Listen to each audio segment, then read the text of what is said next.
Roach divers forget that this is a community-based game and that they signed up to be part of it. Your individual wants are second to the needs of the community. Seeing as many of the comments under this one are failing to see my point, let me make this clearer. If you play a sport and do nothing meaningful to contribute to the success of the team, you get rightfully called out and ridiculed for your failures. You chose to join in knowing the rules and obligations, so you only have yourselves to blame for how you're being treated when you do not act like a team player. It's honestly not surprising. There are people out there that always put their wants ahead of the collective good for anything and everything. They're just selfish and short-sighted. Guys, I know we're part of the same baseball team, but I work hard to buy my own mitt and bat and uniform, so I'll play how I want to just have fun. If you enjoy being part of the team, go nuts, but I'm not playing to win. I'll play however I want to. I'm sorry, I bought this game because it looked like fun. And it had the Starship Trooper feel that I was looking for because the actual Starship Trooper game isn't doing super well and doesn't have nearly as much of a player base. Should we also talk about that fact that the MO is optional, or the fact that it never railroads you to a specific content unless it's specifically moving planets around because of the Galactic War? Did you ever consider that these people are farming credits, super credits, because those planets are a lot easier to get credits on? Did it ever occur to you that a lot of people don't even really care or know about the community element and simply want to play a game that they enjoy with their friends? At what point are we supposed to sit here and care what everyone else wants when they treat it unironically like a draft? You know, the very thing that this game is literally satire for. It is making fun of this, and yet we have people out here acting like this. I don't have a lot of free time. I have a lot more than some people who, God forbid, have kids or something.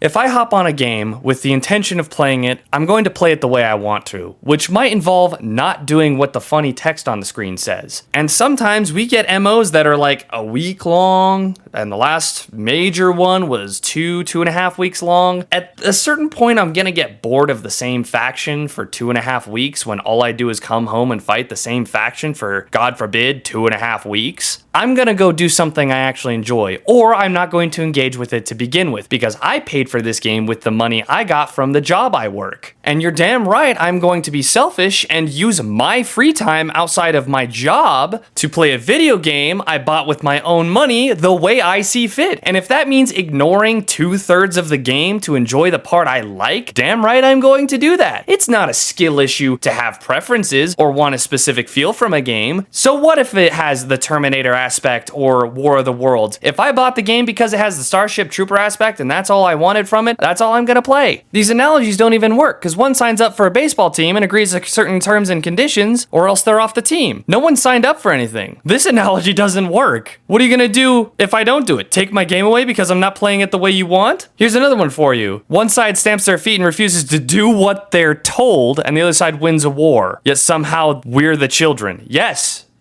you are. You are the children because this is a video game. This isn't an actual war. And no one signed up to specifically fight this war. They bought the game to have fun and enjoy themselves with the free time they have.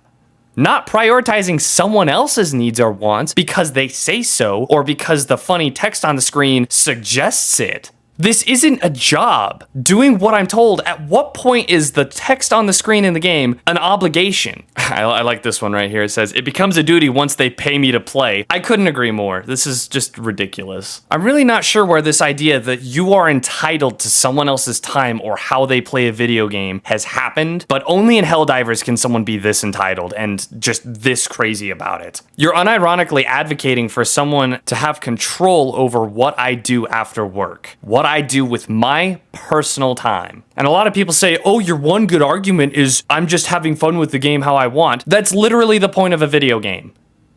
That's literally what video games are made for, is enjoyment. And if I get enjoyment out of a single specific aspect of that game, but not another part, why is it a requirement or something you should be allowed to shame me for because I don't like that thing? This is such insane logic to me. Here's another one for you. The game would be better off if it was locked like that so Bugdivers couldn't have their fun by costing the Galactic War. The game is made better for the rest of us with you gone. We've already made the jump to gatekeeping and trying to push players away from the game to satisfy a single aspect of the game. I can only imagine how this would go if they went this route. The amount of people that would be very unhappy about this, the PR nightmare this would be. The fact that apparently, according to numbers and some people, 30,000 people aren't playing the MO would suddenly be locked out of it. I don't think they're going to stick around if the way they want to enjoy the game is taken away. That would be incredibly bad for public reception. It would be incredibly bad for sales, revenue, player engagement,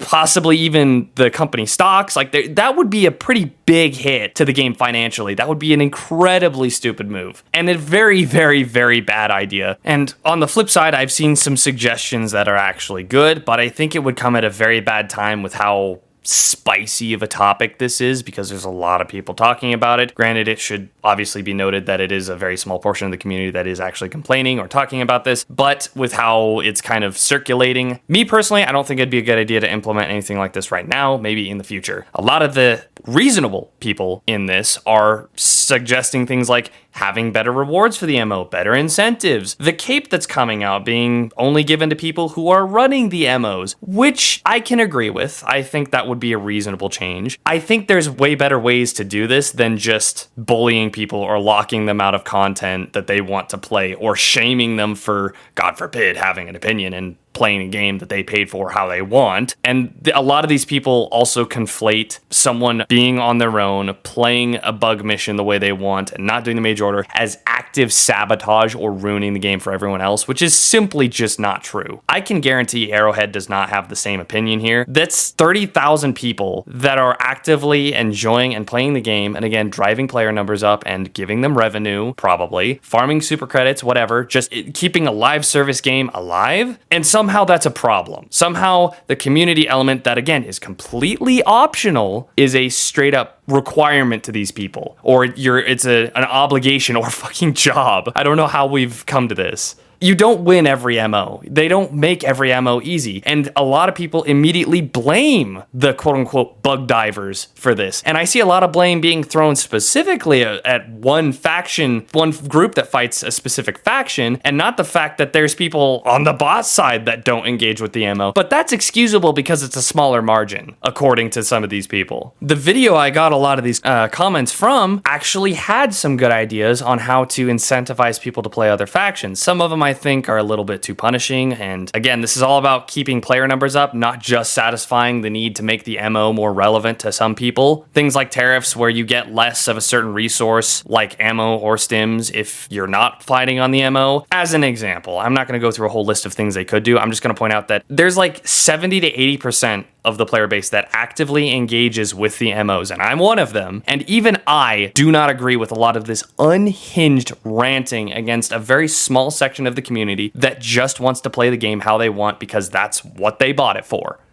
This is just pathetic behavior, honestly. And I'm not talking about the people who are going, it sucks that these people are doing this. Here's a way we could fix this problem. I'm talking about the people that are just like, the game would be better off without them. They need to be punished, insulting them, belittling them, questioning their intelligence, when all they're doing is dropping on planets to fight some bugs after a long day of work, or when they have a little bit of free time away from the kids. We should not be doing that in a co-op game. We should not be doing that to this extent at all. This isn't Call of Duty. We need to calm down. Not to mention, if we were to take away a lot of the stuff that gives us that autonomy, like railroading the MOs, then you'd be taking a lot of the community-driven element out. It would just be us doing what, quote-unquote, doing what we're told constantly, and it wouldn't have any sort of organic nature to it. It would just be us constantly winning major orders or constantly doing major orders until the next big event happens. It would completely destroy the community-driven narrative and the community element of the game. It would completely deflate it. So sure, it might make us lose some MOs sometimes. It might make us lose a section of an MO or make it take longer, but it's in its own way a bit healthier for the game because the community aspect gets to grow and evolve and we get to actually come back from really dumb situations. It creates a really comedic element for me where we have MOs where we just lose and it's the dumbest way possible, but then when it's like we shouldn't have won the MO, somehow we pull it out of our asses and we do it. The way people are acting, they want to railroad it so hard. They want to punish people in a way that's just not good. And I don't agree with that. Again, I play the MOs. I do what I'm told most of the time, but I have have days where I'm just like, I don't want to fight squids like the current major order. I don't want to fight squids. I'm over the squids. I did that for 2.5 weeks. I took a little break from the game. I come back. I want to fight some bugs. I'm going to go fight bugs or I'm going to go fight bots. I'm not doing the MO. I'm tired of it. You can't stop me, nor should you be allowed to punish me, or should the developers be allowed to punish me, because I am enjoying the game the way I want to. I'm not sabotaging your game. I'm not spitting in your face. I am playing a game I paid for the way I want to.